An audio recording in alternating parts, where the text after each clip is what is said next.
Ciao ragazzi, oggi vi porto a scoprire il villaggio delle zucche.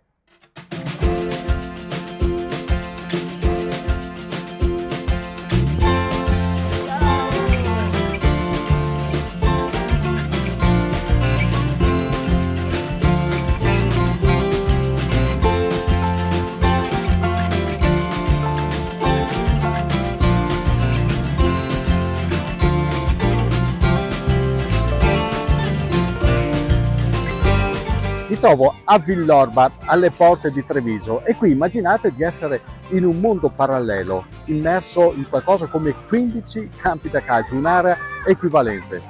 E in questi ettari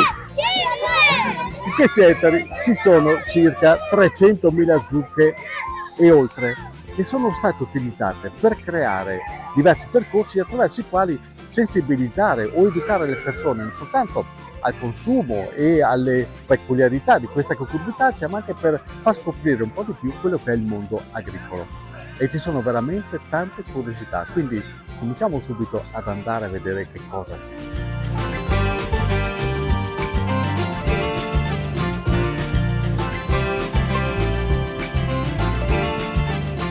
Questo è il villaggio campestre, ideato per ricreare scene di vita in campagna, con una scenografia studiata ad hoc, quindi manichini che sono intenti a svolgere i lavori di un tempo, con i trattori immancabili e poi con queste casette, tutte in legno, ma non un legno qualsiasi. Questo è il legno arrivato dal Vaia, la tempesta che qualche anno fa ha devastato veramente i boschi dell'Alto Veneto. Questo per far capire che non soltanto l'estetica svolge il suo ruolo, ma c'è anche un'attenzione particolare al riciclo della materia, in particolare del legno, ed è veramente uno spettacolo. Questo è il parco delle zucche giganti, dei mostri. C'è addirittura quella più grande d'Italia che supera la tonnellata, più di 1000 kg, pensate un po'.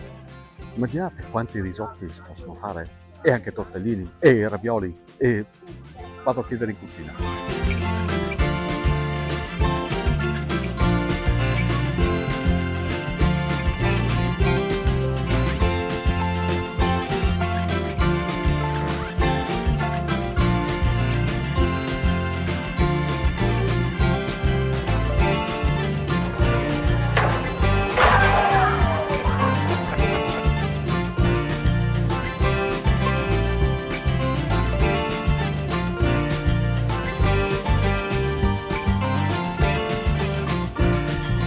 L'idea di tutto questo è della famiglia Manzana, agricoltori biologici che hanno voluto dedicare alle zucche una fetta considerevole della loro proprietà. Sono circa 80 ettari in cui producono frutta e verdura di diverso tipo, tutto in maniera biologica.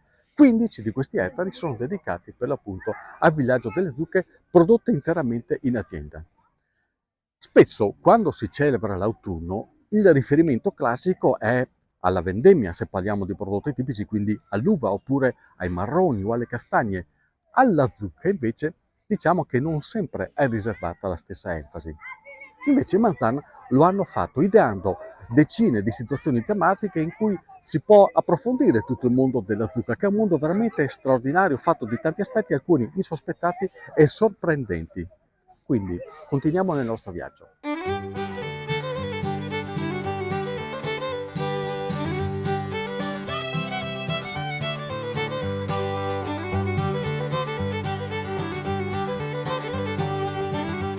E poi c'è il villaggio spaventoso, con questi ragni giganteschi, enormi, che sembrano sbranarti non appena entri qui, e poi con queste figure sinistre, con questa zucca sanguinante, tutto studiato nei minimi particolari. E infatti il bello, la bellezza di questo angolo, ma come del resto di tutto il villaggio delle zucche, è la cura estrema dei particolari, perché qui ci hanno lavorato veramente in tanti, e spesso e volentieri soprattutto degli artisti.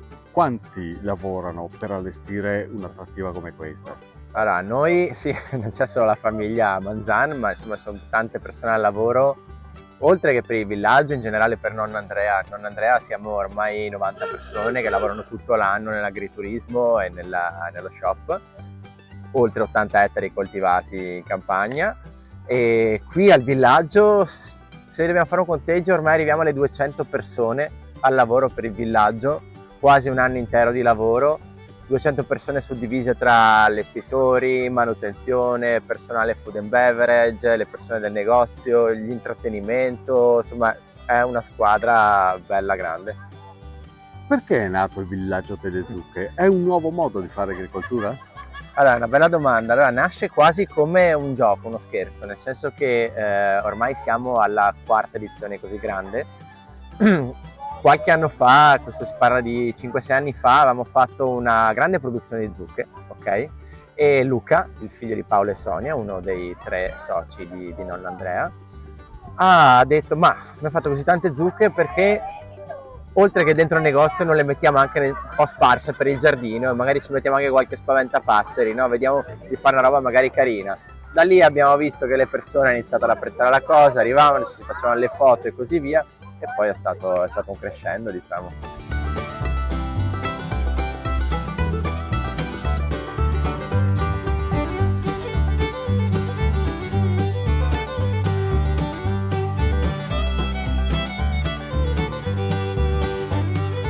Ma che cosa sono le zucche? Qual è la loro storia? Beh, sappiate che è una storia ricca di aneddoti, di credenze e di superstizioni. Potremmo dire una sorta di riflesso irrazionale dell'umano pensiero riversato in questo frutto della terra. Le prime testimonianze della sua esistenza riportano a circa 8.000 anni fa, quindi sono antichissime, anche in Italia, dove peraltro hanno sempre trovato un ambiente particolarmente ideale per la loro crescita. E in genere la frutta viene associata come immagine a questo frutto semisferico, leggermente schiacciato, tendenzialmente di colore arancione, ma in realtà ne esistono di tantissimi tipi. E pensate che la prima apparsa in Italia, la lagenaria, è per esempio una zucca a forma cilindrica allungata, portata sempre dai Fenici che la coltivavano soprattutto lungo i fiumi.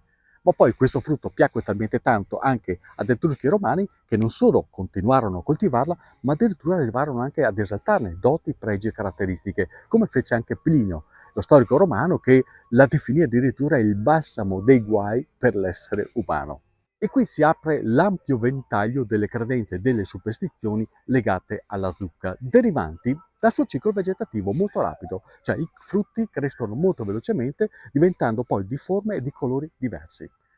E proprio questo fatto ha associato nella storia la zucca alla simbologia della resurrezione e della fertilità.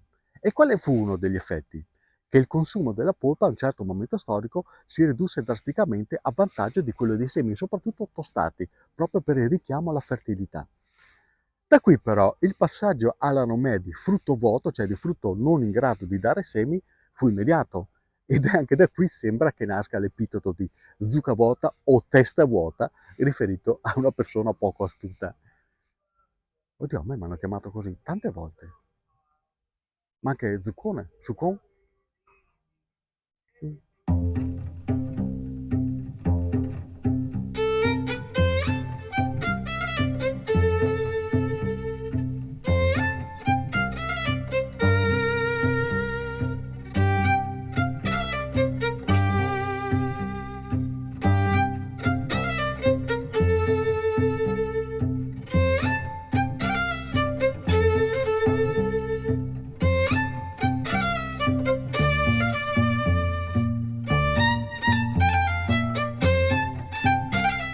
E questa è la piscina di mais, una vasca interamente riempita per l'appunto di chicchi di mais, dove i bambini si tuffano, sguazzano, nuotano, giocano, si divertono un sacco. Poi vengono qui fuori e tocca ai genitori tirare via i chicchi di grano che sono rimasti impigliati nei vestiti, nelle scarpe e quant'altro.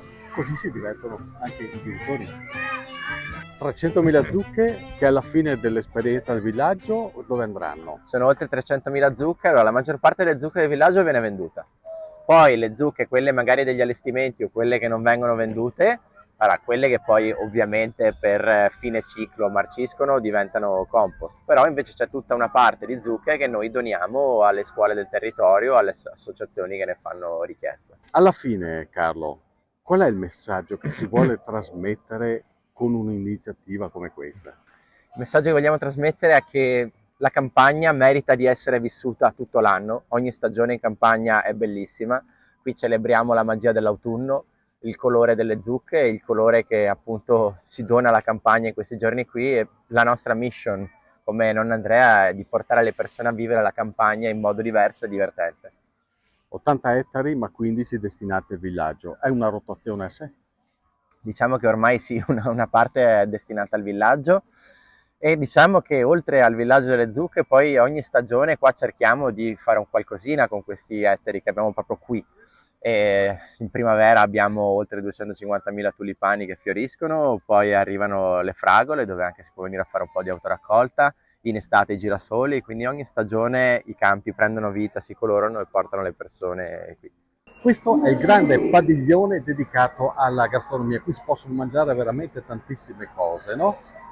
Molte delle quali a base di zucchero. Beh, qui abbiamo il grandissimo bancone dei dolci, molti di questi sono fatti proprio con la zucca, poi ci sono molte altre preparazioni che accompagnano i primi, i secondi, gli snack fatti con a base di zucca.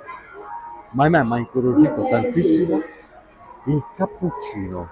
Adesso vado a capire come viene fatto. Carlotta, cosa c'è dentro questo cappuccio? Dentro questo cappuccino abbiamo ovviamente polpa di zucca, Mm. latte di mandorla, cannella e sciroppo d'acero. Ma pensate, fantastico. Ragazzi, se avete occasione passate da queste parti per incontrare Carlotta, E vi faccio il cappuccino alla zucca. esatto, e per vivere un'esperienza veramente straordinaria. E c'è un ultimo consiglio che un amico molto speciale adesso vi darà. Tanto posso... Prego. Grazie Carlotta, sei un fiore, grazie. Ciao amici zuccosi, vi auguro una giornata zuccosissima e di mangiare tanta zucca, che la zucca fa bene e fa diventare grandi, e che la zucca sia con voi!